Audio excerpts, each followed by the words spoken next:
The cult of personality was a defining feature of his dictatorship.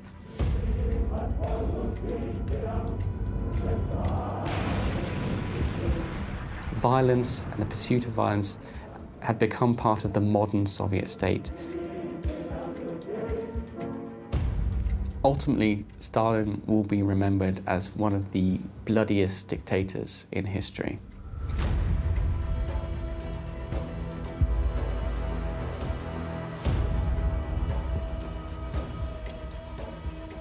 You have 670,000 people arrested, and you have 376,000 people executed. That is just horrific.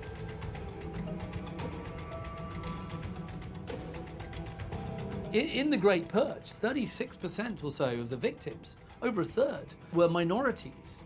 Only 1.6% of the Soviet Union's population consisted of these minorities. So you can see this was incredibly spiteful. It was as evil as anything Hitler had ever done.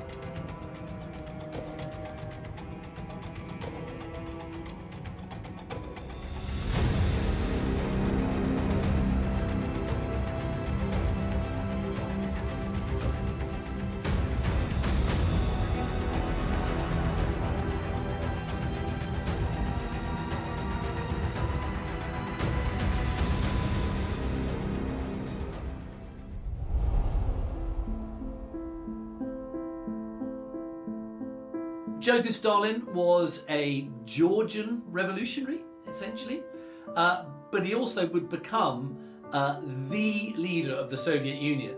He is one of the most titanic figures of the 20th century. Stalin was a thin young boy with a churlish temperament, and as the years developed, he became very power hungry. He was quite malevolent. He was one to bear grudges and to want vengeance, really. He was also quite devious and manipulative, and we can see those traits of his character being very important as he catapulted himself into absolute power. Stalin was a bit of a sickly child, frankly. I mean, he had quite a few health problems. Stalin had smallpox in his early years and was left with pockmarks. And then at the age of 12, he was really quite badly injured when he was hit by a carriage. And that is considered the cause of what was a lifelong disability in his left arm. These physical scars may have made him determined to overcompensate, and that had an impact on the way that he wielded power in such an unyielding manner.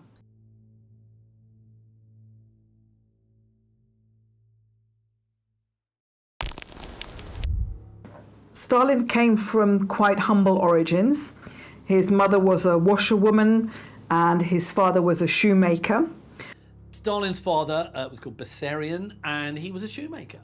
And he worked in a workshop owned by someone else. Initially, everything was going quite well, the workshop was successful, but then it went into decline.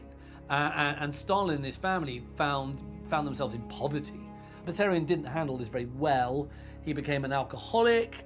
Drunkenly would beat up his wife, he would beat up his son, Stalin. These beatings seem to have had the effect of toughening up or hardening Stalin.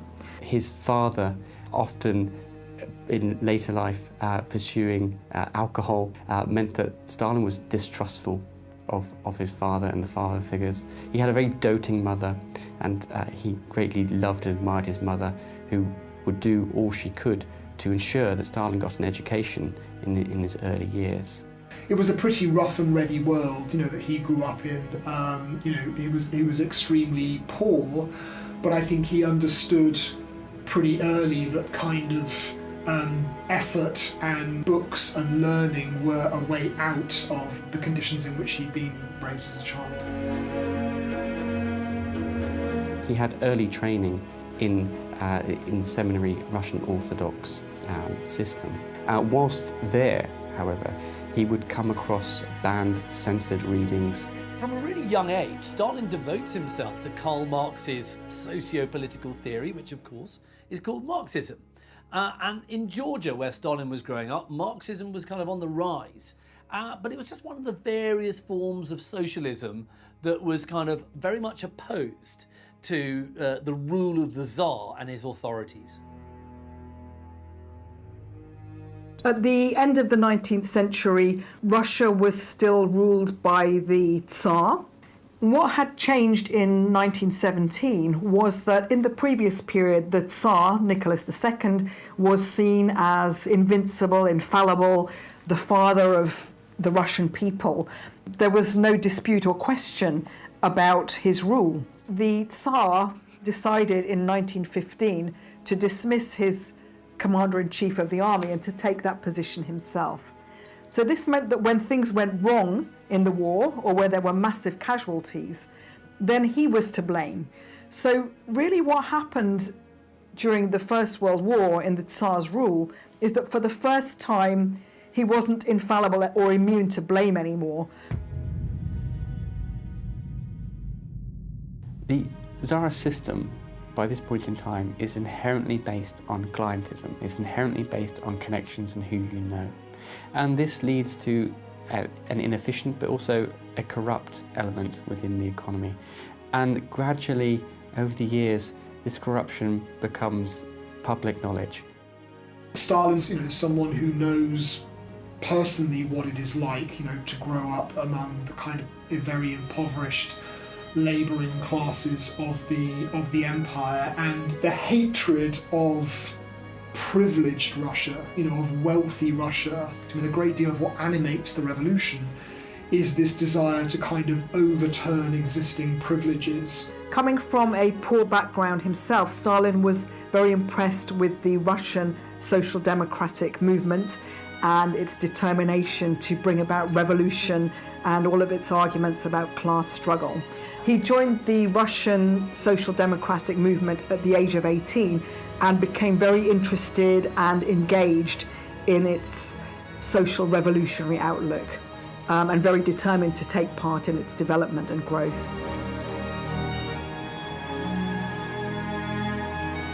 Stalin's training in seminary is not unusual. There's a way in which the promise of the revolution sort of echoes the promise of salvation within Christian theology. So that sort of move from kind of seminary boy to committed Marxist is not as much of a jump as we might think.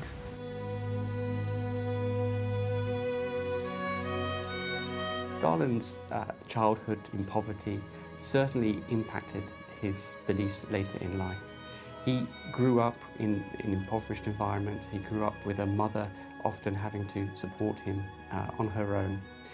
He grew up in going to a school system where he often didn't have the materials that other children had. And he would forever hold a chip on his shoulder.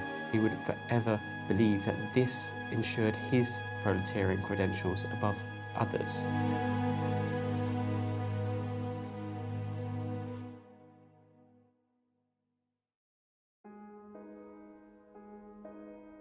Stalin was born in Georgia, and some of his earliest encounters with radicals were Georgian nationalists. He soon turned against those Georgian nationalists and embraced Russian Marxism for its internationalist revolutionary possibilities. He wanted to change not just Georgia, he wanted to change the world. In 1903, the Russian Social Democratic Party split into the Bolsheviks and the Mensheviks. There were important differences between the Bolsheviks and the Mensheviks in terms of how they saw this revolution would take place. So some in the party believe that, the job of the party should be basically to kind of spread the gospel of socialism and to agitate among the workers, but ultimately it's the workers themselves who will take forwards the revolution. There is an alternative strand, which is the one pioneered by Lenin, which says that, look, the workers basically aren't really up to this on their own. They'll be too easily bought off by factory bosses. We need a professional group of revolutionaries who will devote themselves to the cause of revolution, and they will take the lead in bringing it about. So most associated with Bolshevism was Lenin, and the Mensheviks were most associated with Martov and with Trotsky. Stalin's earliest engagement with politics often came through the lens of the Mensheviks, who were dominant in Georgia at the time. However, he soon became very enamoured with Lenin and the Bolsheviks because they were hell-bent on implementing revolution, stoking revolution as soon as they could.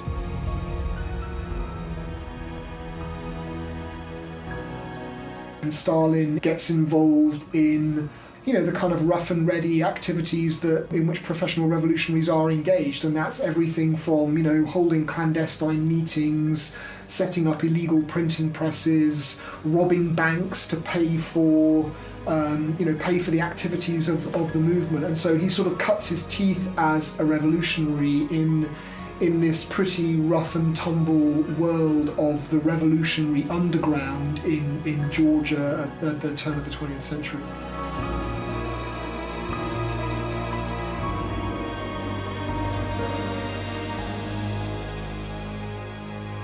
As Stalin became more and more interested and engaged in revolutionary politics, he came to the attentions of the Tsarist authorities. He was arrested several times and eventually sent into exile in Siberia.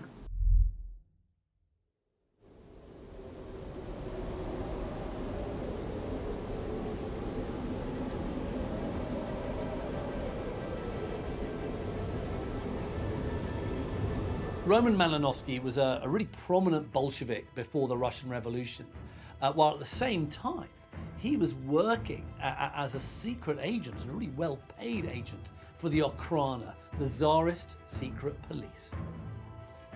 There's this Bolshevik fundraising ball at which Stalin is arrested, which Malinovsky had persuaded him to attend, and had even gone and lent Stalin a suit and a nice silk tie or cravat. And Malinovsky was talking to Stalin when detectives took Stalin away. And Malinovsky said, I'll free you, Stalin, I'll free you. And in July 1913, he betrayed this plan for Sverdlov and Stalin to escape and actually, warned the police chief in Torohansk. This, I think, feeds into a perception that, many in the Bolshevik leadership have, most notably Stalin, but not only Stalin, that there are lots of sort of hidden enemies. Stalin is sent into exile in Siberia, but what he does is actually escapes, and then he's caught, and then he's sent back to Siberia. However, this time he's sent to this hamlet called Kureka, and that's right on the edge of the Arctic Circle. It's a place where you don't want to be, and escape, frankly, is basically impossible. Now, as the years go by, he has communications with key Bolsheviks, including Lenin, who are keen to monitor his health. At various points, it seems his physical and his mental health does suffer, but he remains a key Bolshevik. Stalin is suspecting one man to be an Okhrana spy in his circle, and that is Malinovsky. And that is confirmed to be absolutely correct many years later. And that is going to fuel Stalin's future distrust of his comrades. It's a distrust and a paranoia that he's going to take with him to his grave. Having suffered in his exile in Siberia, on the grounds of health, he asked to be moved out of Siberia towards the Urals. In this closer proximity, as February 1917 takes place, he's able to then find his way back to St. Petersburg and ultimately becomes part of the 1917 revolutions. It seemed in this period, after the century had turned, with prices of grain increasing and therefore prices of bread increasing, that unrest was coming to the fore, and we saw that in a revolution in 1905 and then the revolutions of 1917.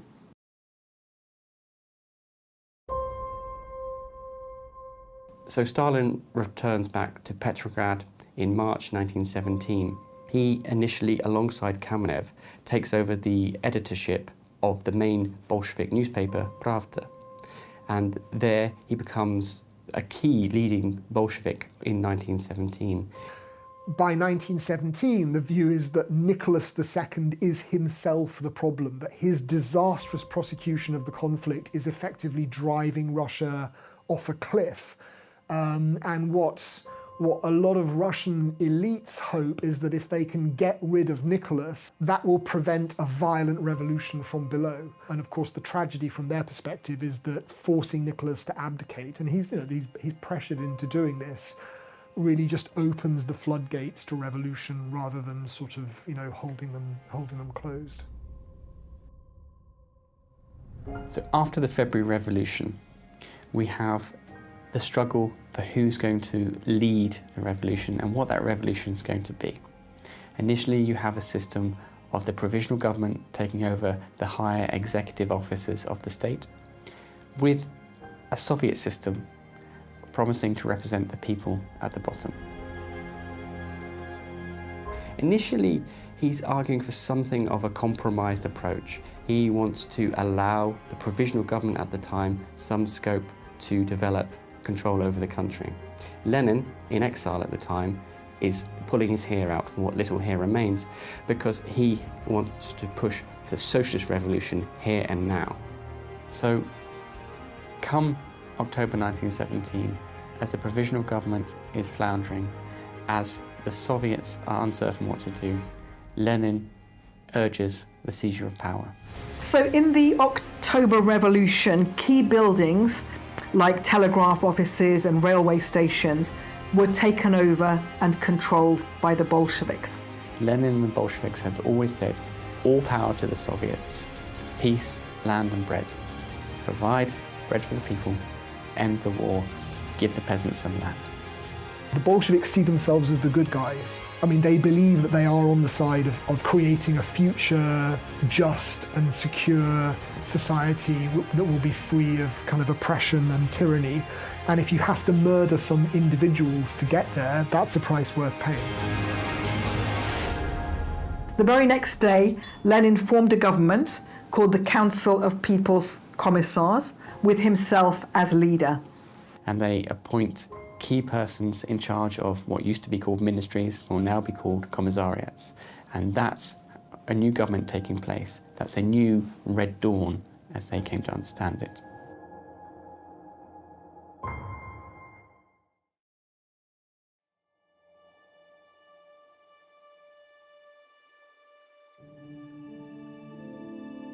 In the immediate wake of the October Revolution, as the various commissariat roles were being handed out, Stalin was perhaps viewed as the grey blur, the comrade card index, as Trotsky called him, not the intellectual powerhouse of Lenin or Trotsky, or the powerhouse that Bukharin would become. This is probably a disservice to Stalin, who had published on important issues, who was actually himself a revolutionary intellectual in his own right, but just not quite of the caliber of Lenin and Trotsky.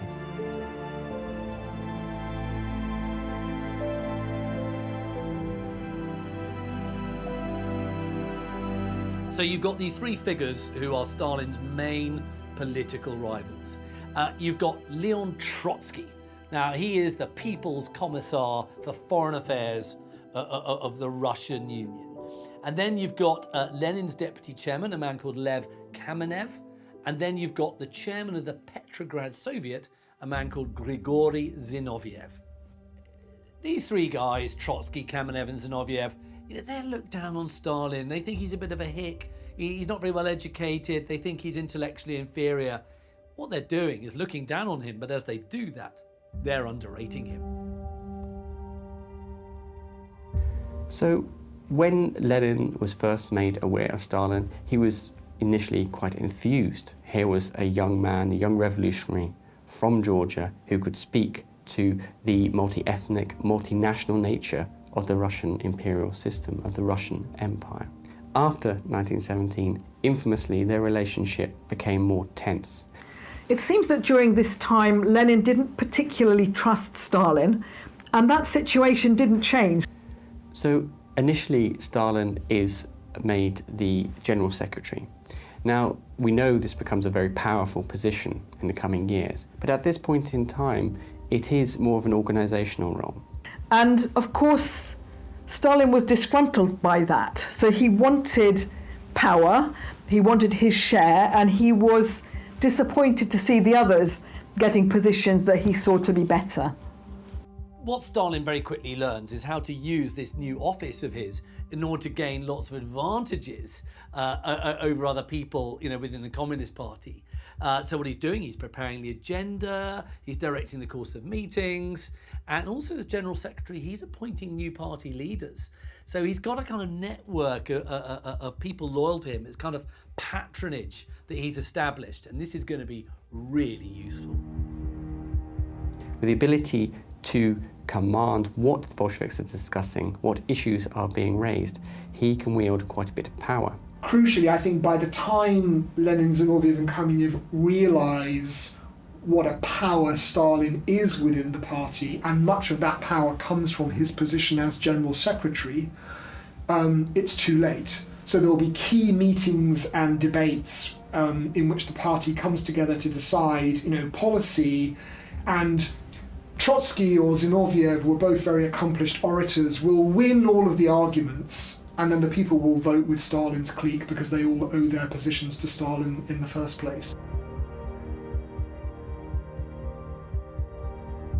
So Lenin, after 1917, is in the ascendancy. It looks like he's going to have a few years to build his socialist revolution, to build what he wants to be a global revolution. On May the 25th, 1922, Lenin suffers a stroke while he's recovering from surgery that was attempting to remove a bullet that had been lodged in his neck after a failed assassination attempt made back in August 1918. Lenin was really debilitated after his stroke, and unsurprisingly, he has to go into retirement or semi-retirement.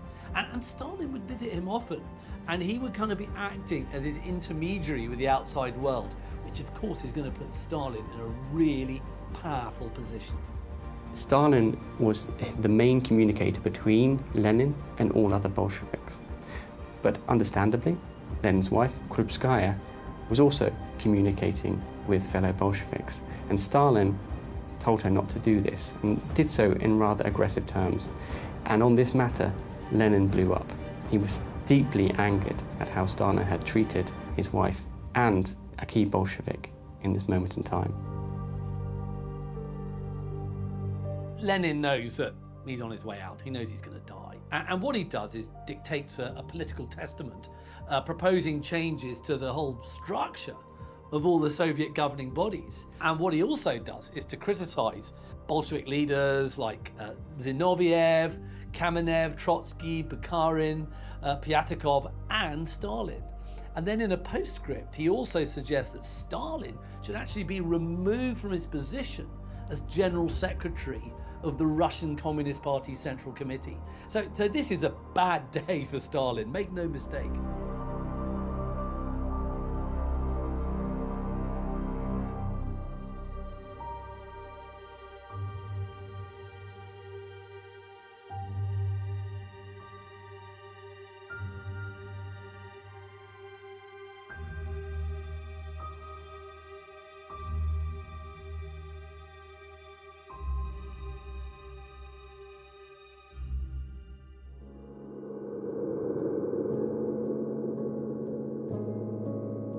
Stalin obviously doesn't come out very well from this final testament. Stalin is criticised for his gruffness, his attitude towards Krupskaya in Lenin's final years, and also towards a potential dictatorial nature and how he uses his office.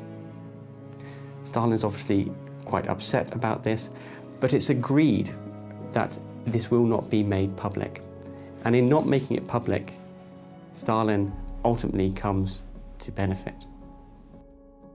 This was suppressed, and the document was not, wasn't acted on by the party leadership. So it's not only Stalin who covers it up, but there was kind of a discussion. I think Stalin said, that's not Lenin speaking, that's his illness. In March 23, Lenin has another stroke. It's his third stroke, and it's really debilitating. He's lost his ability to speak, and then that month he experiences, partial paralysis on his right side, and he's clearly dying. And then on the 21st of January 1924, Lenin falls into a coma, and later that day he dies. And there's then a great deal of sort of jockeying for position around Lenin's funeral and Lenin's funeral cortege, because it's all about sort of framing, who are the legitimate successors of Lenin.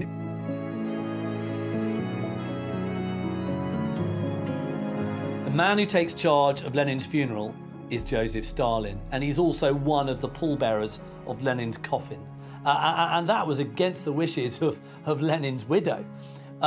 Stalin's doing this to kind of bolster his image as a very dedicated and devoted Leninist. Stalin used his cunning and deviousness to take advantage of the death of Lenin by really putting himself in a position of leadership and really making sure that his rivals, particularly Trotsky, but also some of the others, he played them off one against another in order to ensure the supremacy of his own position. Stalin is forging this tripartite, this triumvirate with Lev Kamenev and Grigory Zinoviev. And that triumvirate is positioned against Trotsky. Because, what Stalin's trying to do is to prevent Trotsky from succeeding Lenin in any forthcoming power struggle.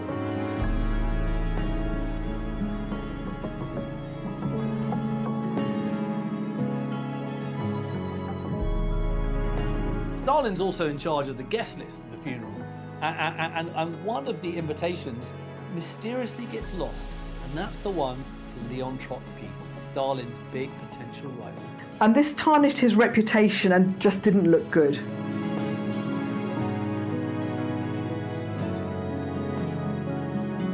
On Stalin's suggestion, Lenin's body was embalmed. Not all of the other leaders agreed with that, but he kind of persisted in this. Placed in a grand communist mausoleum on Red Square for members of the public to be able to file past and catch a glimpse of Lenin. On the eve of Lenin's funeral, Stalin made quite an important speech talking about we communists being of a very special mould and a special type, and really trying to unify the party in a way that it simply wasn't. And Stalin was sort of saying, actually, if we're going to be the successors of this great comrade Lenin, we need to unify. And he was also calling for the party to be unified under himself. So by the end of 1929, Stalin had turned the position of General Secretary into the absolute centre of power of the party and therefore the entire Soviet Union. Despite Lenin's last will and testament, Stalin had manoeuvred himself into a position of undisputed leader and ruler. And from that point on, the cult of the leadership that surrounded Stalin just continued to grow.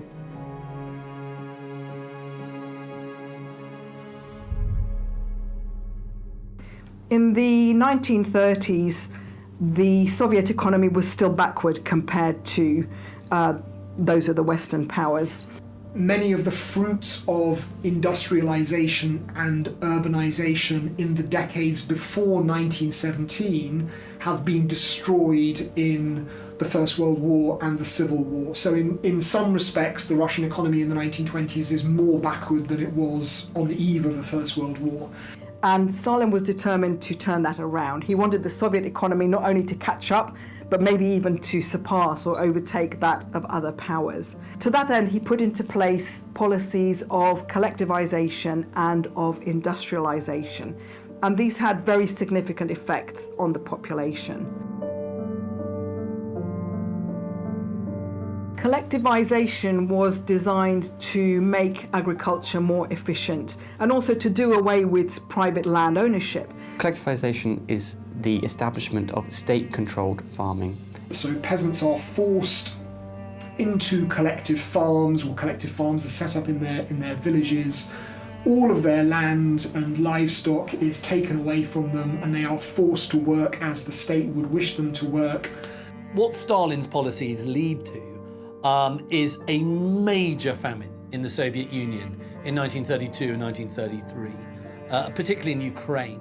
And you've got something like 5 to 7 million people dying.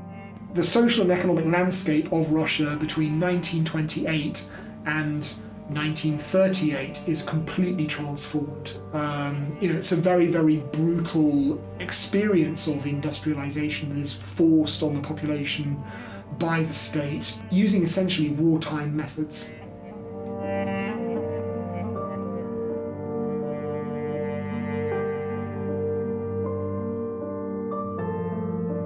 The kulaks were the wealthier peasants who had resisted Stalin's drastic collectivization measures. In Russian history, Soviet history, a kulak is a wealthy or prosperous peasant, a man who owns a relatively large farm, maybe several head of cattle, horses, who's financially capable of hiring labour and then actually renting land out.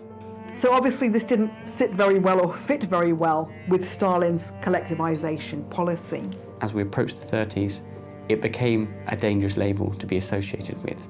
To be a kulak was to be a rich peasant, was to be someone that wasn't working with the state or on behalf of the state or in a collective farm. Someone who was looking to profit off the state for their own self-interest. Someone who wasn't part of the collective we, but part of the individual I.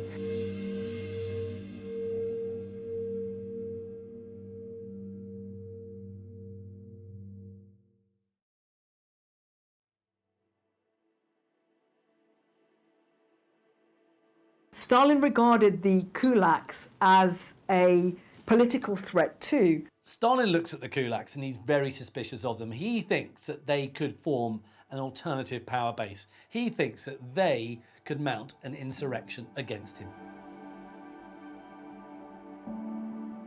So what Stalin does is to try to basically neuter, if you like, the kulaks. And so he assigns them to 3 different categories. One is that category A, if you like, is those to be shot or imprisoned as decided by the local secret police. Then you've got the second category, like category B, if you like, and these were the kulaks who are going to be sent to Siberia or to the Arctic or to the Ural Mountains or all the way down to Kazakhstan after their property had all been confiscated. And then you've got a third category, category C, those to be evicted from their homes and then sent to labour colonies, labour camps within their own districts.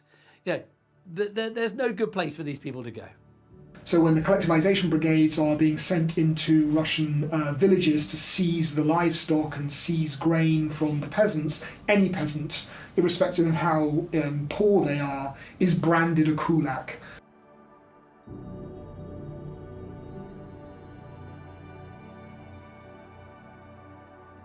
Make no mistake, what we've got here is a policy, ordered by Stalin to liquidate the kulaks as a class of people. And this is one of the very first legal orders issued by a state in human history, ordering the mass murder of some of its own citizens. To a large extent, the reason that Stalin never really faced a major popular uprising was the violent arm of the state had been extended, had been built up. Violence and the pursuit of violence had become part of the modern Soviet state.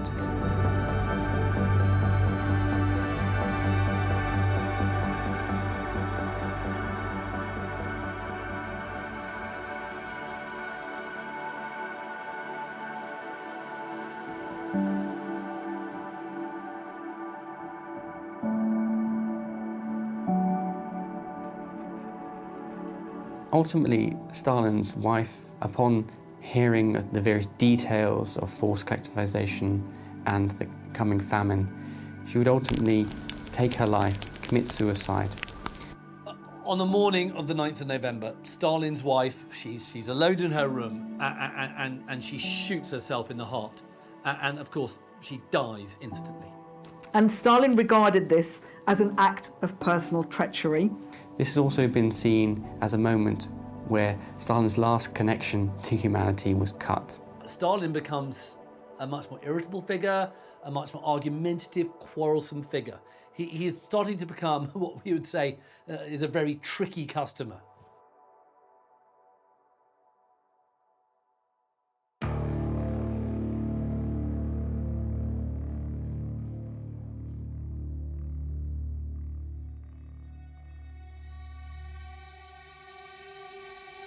Sergei Kirov was head of the Communist Party in Leningrad, and he was very popular, quite a cheerful figure, and he sort of fell out of favour with Stalin because in 1934 at the party congress, Kirov got a much more lengthy ovation or applause than Stalin did, and Stalin did not like this at all.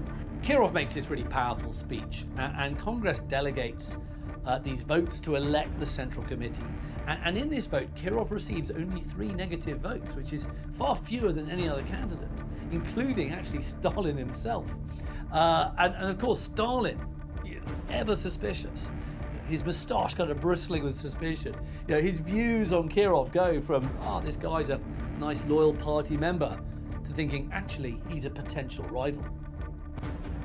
On the 1st of December 1934, Kirov is shot and he's killed by a man called Leonid Nikolaev at his offices in the Smolny Institute for reasons that were unknown. In fact, from that time onwards, when Stalin made public speeches or political speeches, people kept clapping for a very, very long time because they were fearful of how he would respond. Перед народом.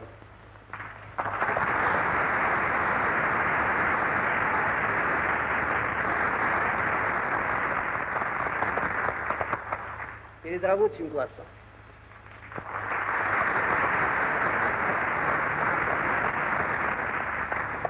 Перед крестьянством.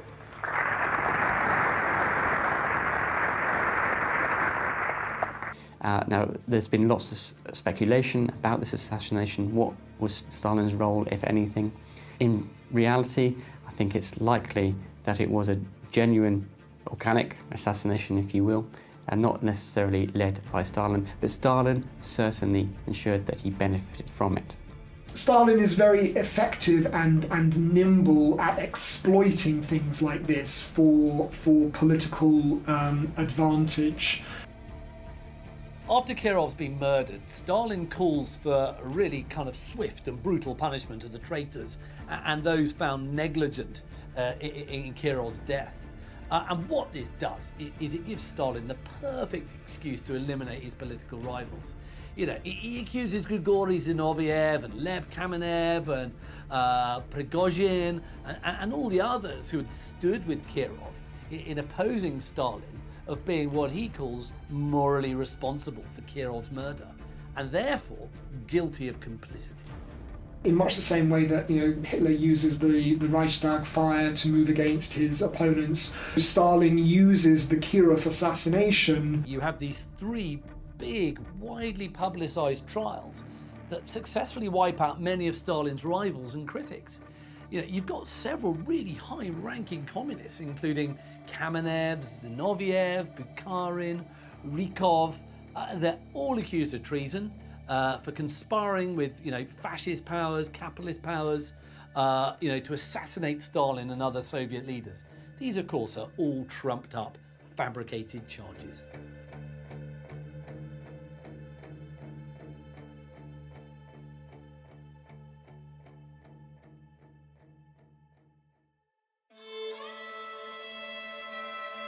Stalin is suspecting one man to be an Okhrana spy in his circle, and that is Malinovsky. And that is confirmed to be absolutely correct many years later. And that is going to fuel Stalin's future distrust of his comrades. It's a distrust and a paranoia that he's going to take with him to his grave.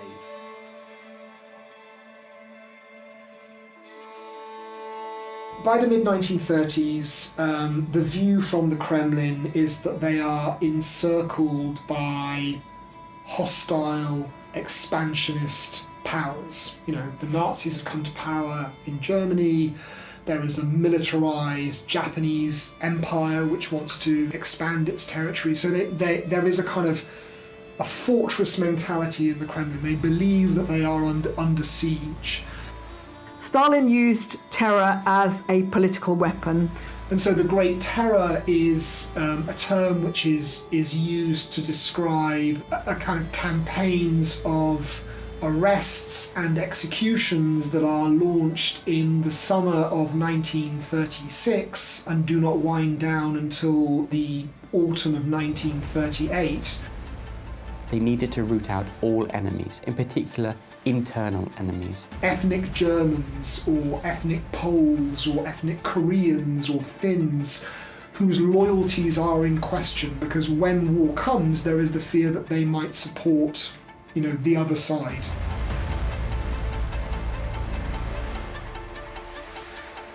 In the Great Purge, 36% or so of the victims, over a third, were minorities. And only 1.6 of the Soviet Union's population consisted of these minorities. So you can see this was incredibly spiteful, and it was as evil as anything Hitler had ever done.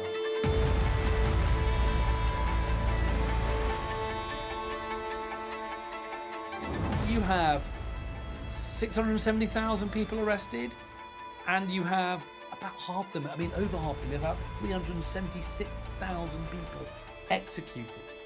Okay, that is just horrific. Millions are swept into the Gulag, which is this network of forced labour camps that emerge in the 1930s. Which in itself could be a death sentence, or at the very least, could be a long stretch of hard labour.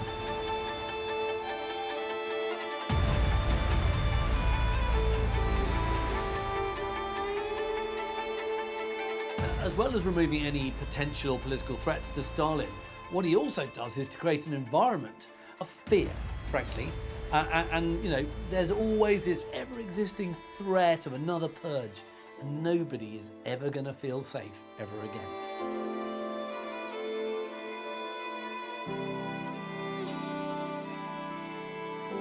Although Stalin had been really very successful in his elimination of political rivals, or people he thought were political rivals within the Soviet Union, there was still his biggest threat in his mind was still at large, and that, of course, was Leon Trotsky.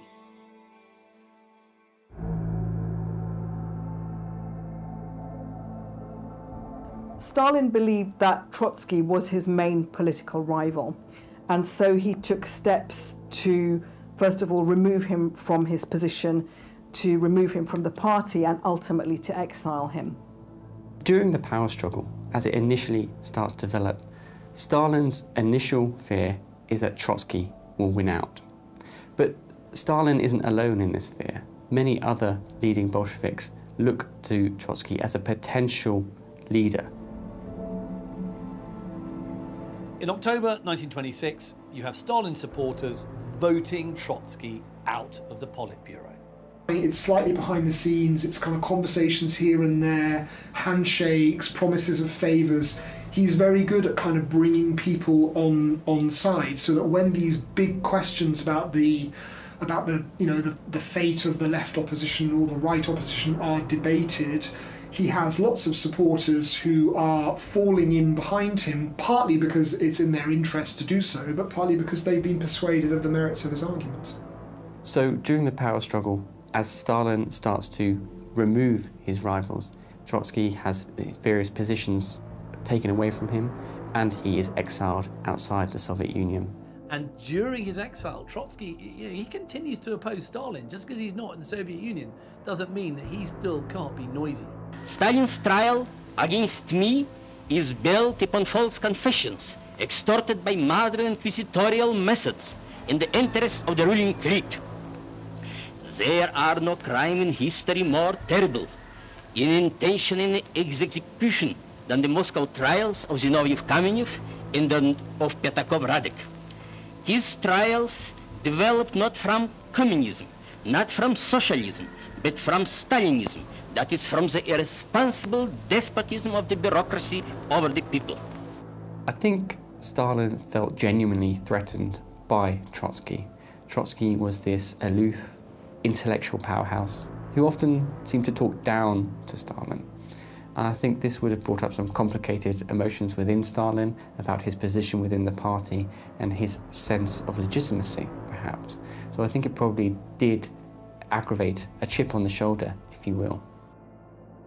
Trotsky remained a significant threat, or at least was perceived so by Stalin. Trotsky was hell-bent on advocating for his vision of what a revolution could and should be. He knew that his words would live on forever. He was writing prolifically writing to ensure that the truth would in one day out and that Stalin be removed and the revolution would get back on course.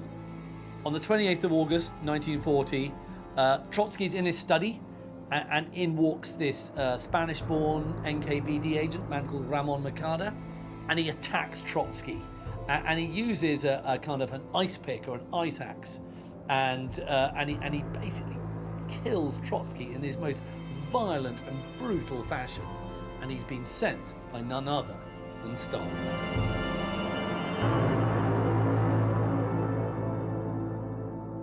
With the death of Trotsky, Stalin's sort of kind of biggest rival in his head, this is going to now mark the end of the Great Terror.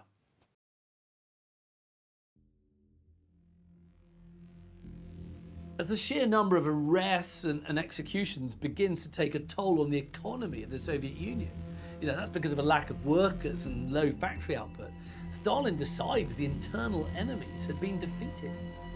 The effect of the Great Terror is devastating on Russian government, on almost all sectors of society. It's particularly damaging for the army, which effectively has its high command almost decapitated on the eve of the war. One of the last purges to take place during the Great Terror was the purge of the military in the Soviet Union. And the Navy was particularly suspected because of all the contact that naval officers had with foreign people. So Stalin obviously thought that was immensely distrustful.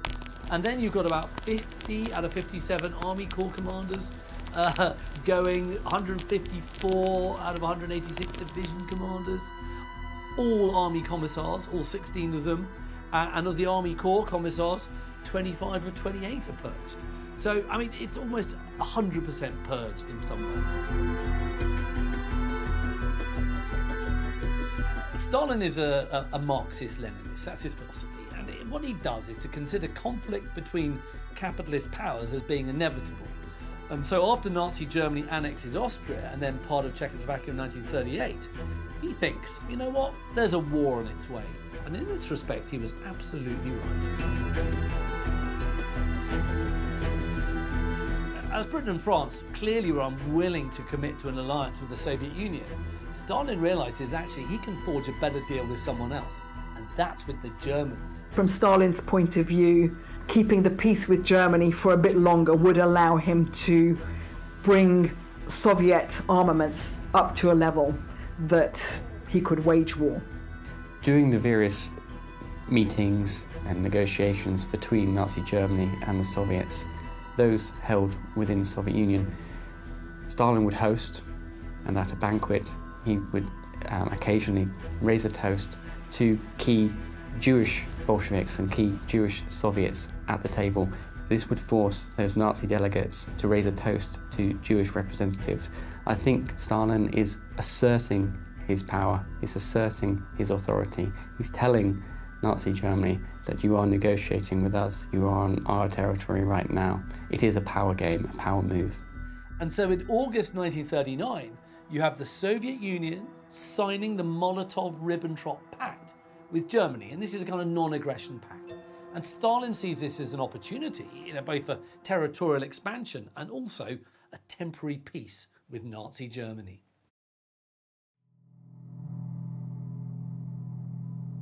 What the purge also does is to have this really quite significant effect on German decision-making during the Second World War. And you've got many German generals opposing an invasion of Russia. But Hitler disagrees because he argues that the Red Army was far less effective after Stalin had purged its intellectual leadership. Stalin was taken by surprise and shocked in June 1941 when Hitler unleashed Operation Barbarossa, so the Nazi invasion of the USSR. That whole non-aggression pact goes out the window in June 1941, and this is going to start, the most brutal war ever on the Eastern Front.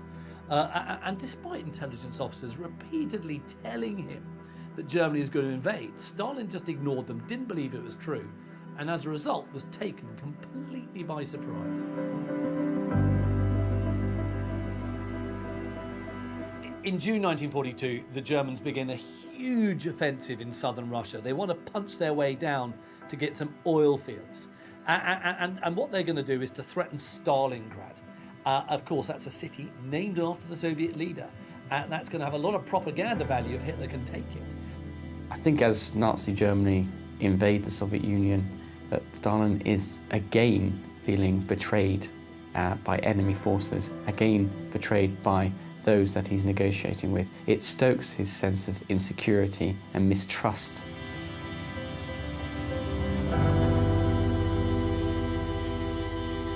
But what Stalin does is to order the Red Army to hold Stalingrad at all costs. And this becomes one of the most brutal urban combats in human history. I mean, really close quarters fighting, almost hand to hand. You've got direct assaults on civilians and air raids. It is just the most brutal form of urban warfare. Initially, of course, Stalin and Hitler had signed the Molotov-Ribbentrop Pact. They were allies. However, when Germany invades the Soviet Union, Stalin finds some new allies. And those, of course, are the UK and the US.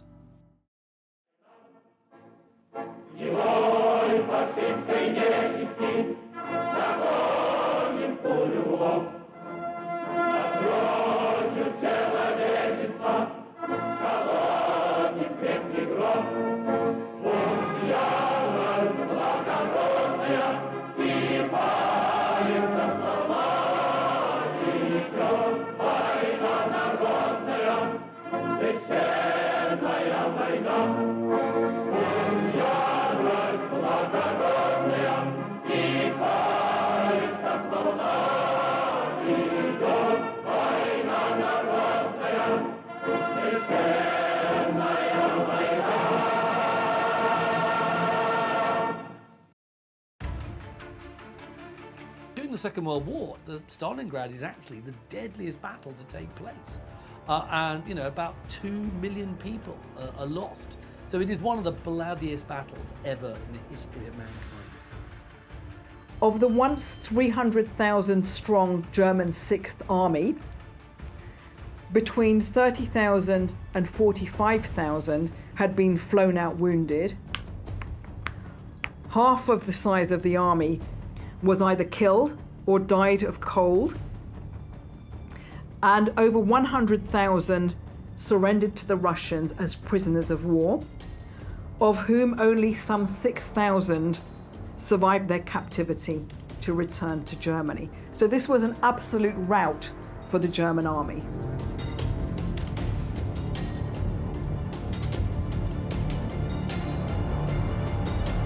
Stalingrad, in many ways, is a turning point in the war. The Soviet refusal to give up and to fight to the last man and to continue this brutal effort gives the Soviets ultimately the sense that they can withstand this Nazi invasion. It might mean that everything is razed to the ground, but they will not give in, they will not give up. And this sense of will to martyrdom that is inbred from that moment on within the Soviet psyche.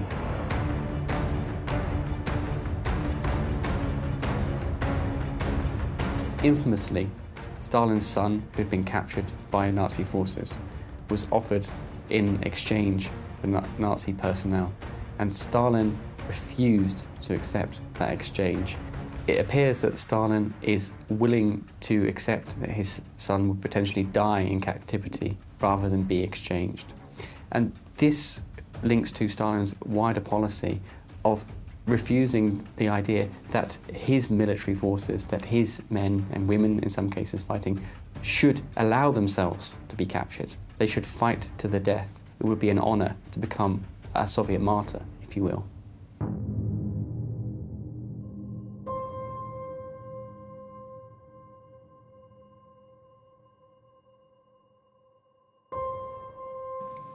I don't think we can overstate the importance of victory, of winning the Second World War, or the Great Patriotic War, as it's known in the Soviet Union and still today in Russia. This victory had come at a huge cost. The human cost of the Soviet war effort has been estimated at over 20 million people. And so this huge effort, this huge sacrifice, becomes the new foundational event of the Soviet Union, arguably just as important, to some perhaps more important than 1917 itself. Within the Soviet Union, I mean, Stalin is such a great hero. I mean, he's universally regarded as the kind of embodiment of victory and patriotism. He is kind of Mr. Soviet Union. Victory in the Second World War only led to an increase in Stalin's popularity. So this was this great victory against fascism, against Nazi Germany and her allies. And the Soviet propaganda machine took advantage of this victory really to cultivate even more this cult of the leader that surrounded Stalin. Товарищи, Великая Отечественная война завершилась нашей полной победой. С победой вас, мои дорогие соотечественники и соотечественницы! Слава нашей героической Красной Армии, отстоявшей независимость нашей Родины и завоевавшей победу над врагом. Слава нашему великому народу, народу-победителю. Вечная слава героям, павшим в боях с врагом и отдавшим свою жизнь за свободу и счастье нашего народа. In the Allied countries, Stalin is now being increasingly depicted in this really positive light over the course of the war. In 1941, you have the London Philharmonic Orchestra performing a concert in his honour to celebrate his birthday. And Time magazine the following year even names him Man of the Year. And this is just essentially a few years after the Great Terror has ended. This man's a mass murderer.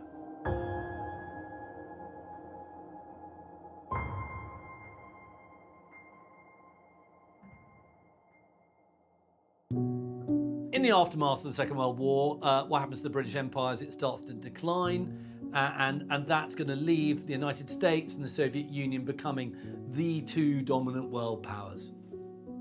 The Soviets, and to a large extent Imperial Russia before them, often seem to promote the idea or the need for a buffer zone.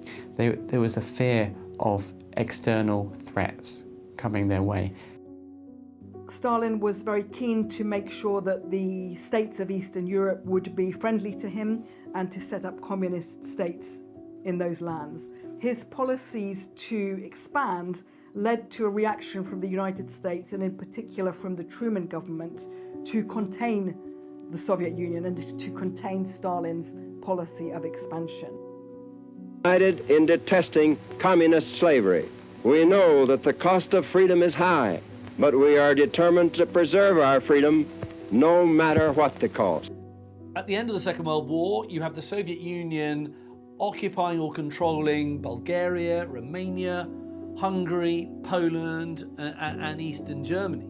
From Stettin in the Baltic to Trieste in the Adriatic, an iron curtain has descended across the continent, and all are subject, in one form or another, not only to Soviet influence, but to a very high and in some cases increasing measure of control from Moscow. On the 5th of March 1946, the former British Prime Minister and wartime leader, Winston Churchill, he's speaking at a college called Westminster College in Fulton, Missouri. And he's summing up the situation in Europe. And he coins this very famous phrase in this speech, because he says, from Stettin in the Baltic to Trieste on the Adriatic, an iron curtain has descended across the continent. Now, that phrase, iron curtain, that metaphor, is going to be used, for decades to come. And that speech may have been one of the first shots fired in the Cold War, if you like.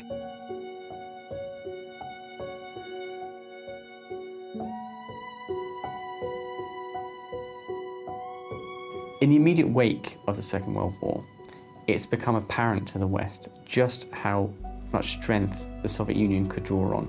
The reality is it's greatly weakened and exhausted by its war effort, but it's demonstrated itself capable of withstanding Nazi assault and pushing Nazi forces back to Berlin. Once Nazi Germany was defeated, the Grand Alliance broke down and the differences between the former Allies became clearer.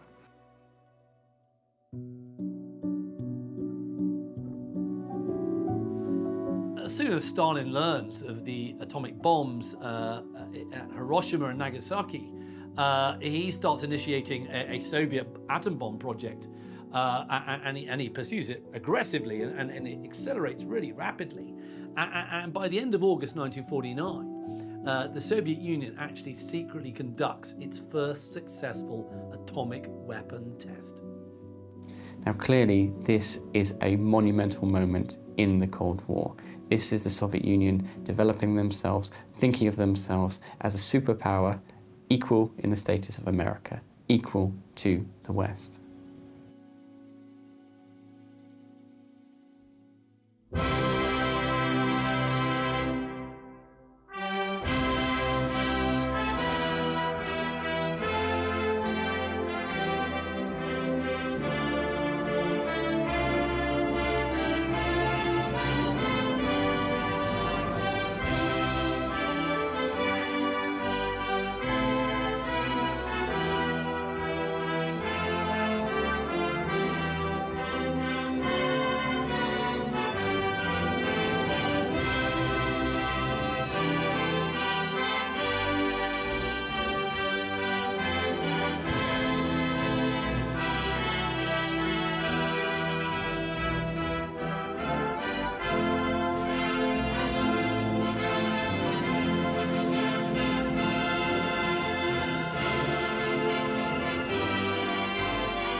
Ultimately, Stalin will be remembered as one of the bloodiest dictators in history.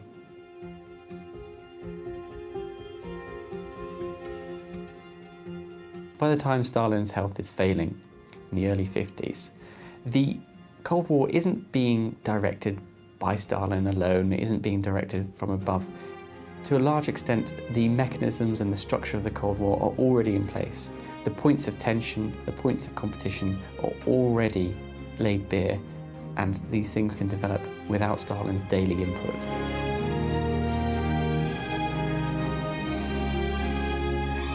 In his later years, like so many of us, Stalin's in really poor health. He takes his increasingly long holidays, and in 1950 and again in 1951, he spends almost about, 5 months having a holiday at his dacha.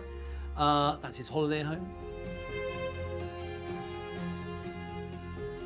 From 1946 until he dies, Stalin only gives 3 public speeches, and 2 of them only last a few minutes.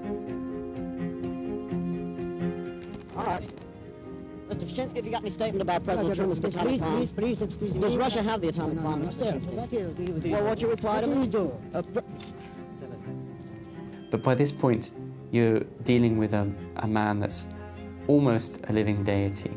You're dealing with someone whose sheer force of personality is at the center of the party, and he cannot be questioned.